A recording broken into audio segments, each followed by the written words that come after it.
United Arab Emirates okuva mu mukago gwa OPEC. So kakati bwe tudda ku ddaala engeri OPEC gyekosebwa waliwo abakigeraageranyiza mu kuvaamu kwa kata nti kata yavaamu era ne gusigala nga kutambula bulungi. In fact okuvaamu kwa kata tekulina nangeri gyekwanafuya mukago guno. Naye enjawulo eriwo bweti nti okuvaamu kwa UAE kuzitowa okusinga okuvaamu kwa kata lwa mirundi giringa ebiri. Ekisooka kata mu kuva wano egenda okuvaamu nga yo yasalawo dda nti essira terikyali nnyo ku mafuta wabula liri ku gaasi. So okuvaayo kwalyo kwa kata yali nsonga ya kutereeza kwolesebwa kwabwe mu byanfuna, yinza kiyita sectoral reorientation. Si ya byabufuzi. Kata UAE tekiri nnyo ku sectoral reorientation. Yo kata ensonga yo yali etegeerekeka ti wano si kyayinawo nnyo mulamu. Ono si kyekyo, ye ayagala kubeera nankizo ku banne, kubeera na advantage, nze mundeke enfulumya agasingako. So okuvaamu kwa kata kiringa bwe mwawukana naye nga temuyina mbiranye. Tukola ebyaffe. Ono okuvaayo okwo okulaba nga kulimu embiranye ku mutendera ogwo. Ekyokubiri, okuvaayo kwe engeri gye kukosa endala OPEC nti ye abadde abawa amafuta ku ge bafulumya ebitundu 12 ku buli 100. Kati tukugambye nti OPEC efulumya ebitundu 3 kati bw'otoolako 12 egenda kusigaza ebitundu 21 ku buli 100. So eddoboozi lyayo lijja kusigalawo naye nga lyeyongedde okusebengerera. Naye ate mu kuvaayo kwayo nga yeeyongera kunywerera mu nkwawa za Amerika ebadde evumirira OPEC. Trump yadde Saudi munywanyi we naye bwadde bali nga amukongooza bigere.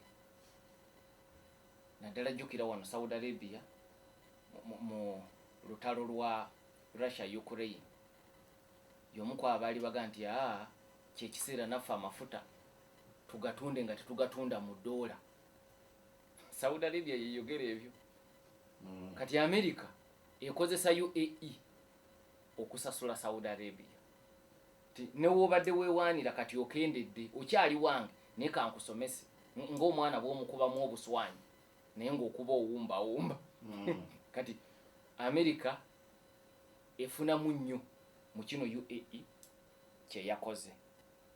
Kakati mu kuwumbawumba ku nsonga eno yonna Saudi Arabia efiirwa tewali kubuusabuusa. Naye ate agenda okusinga okufiirwa ge mawanga mu kyondo kya Buwarabu. Guno gwe mukisa gwe gaali gafunye okubanga gasobola okwogera n'eddoboozi limu ate eddoboozi lyabwe ne liwulirwa ku mafuta. Kakati guno gugenda gusebengerera. Kata nevaamu kati UAE evuddemu ate ng'eyo evaamu n'amaanyi. Manyi twayogera wano ku Wetangula bwe yali ayawukana n'Odinga ng'ali mu parliament bamugye ku buvunaanyizibwa bwe yayinanga minority leader. Yabaga nti the divorce is going to be noisy and messy.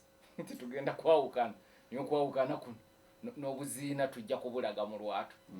Kakati UAE yeŋŋenda gyegenze tegenze nga kata nkakasa waliwo n'omuntu ng'akiwulira lwaleero nti kata yavaayo naye nga yavaayo 2019. N'ekya UAE kikoze amawulire. So the divorce is messy and noisy. Okay. N'otugamba nti OPEC plus babadde batwala ebitundu 33. UAE bwevaayo n'ebitundu byayo 12 tusigaza ebitundu 21. Amawanga amalala mu OPEC plus tegasobola kwongeza muwendo gwago ogw'amafuta gwe gateeka mu OPEC n'esigala ku bitundu byayo 33 byebadde eteeka katale.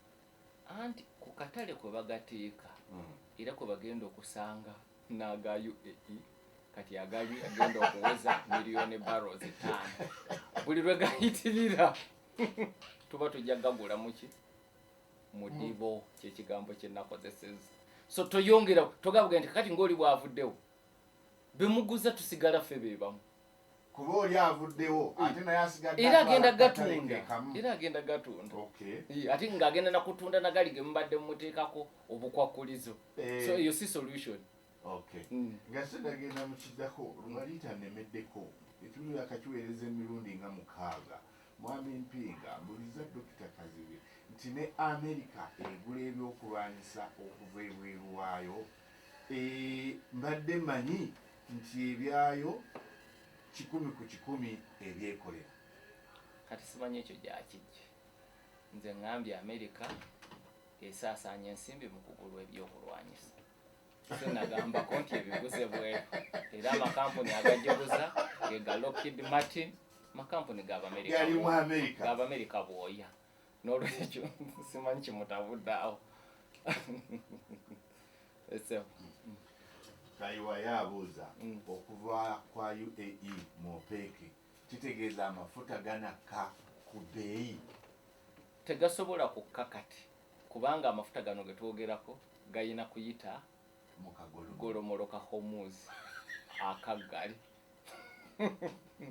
so ekyo tekijjaawo kya minisita kyeyayogedde n'ankabi okutandika n'ogwokutaano mu butongole gagenda kuba kati gabadde galinnya si mu butongole naye kati gavumenti yatutegeezeza mu butongole gagenda kulinnya mu gwokutaano ebbeeyi akyenduza twetaaga n'okwongera okutangaaza nti ekyokulinnya kwa mu butongole mu May tebikwatagana na lutalo bikwatagana kubeera minisita yabinyonyodde nti ebbeeyi y'okugasunsula erinnya olw'embeera eno olw'okudobonkana ekidobonkanyiza akatale ku ddaala ly'ensi yonna lutalo olw'Iran so kati kireetedde costs okulinnya lwaki mu gino emyezi zibadde tezinalinnya ebyo Uganda yali yabiragiriza dda mu ndagaano nkadde kati oluvannyuma lw'emyezi 2 kuno kusaba kwa UNOCO wabweru kupya nga bali nabo abagiguza bamuga nti ndowooza nawe wategeera ebyagwa mu nsi so kibaki wali babadde tebalina na kutuwongeza okuva nga 28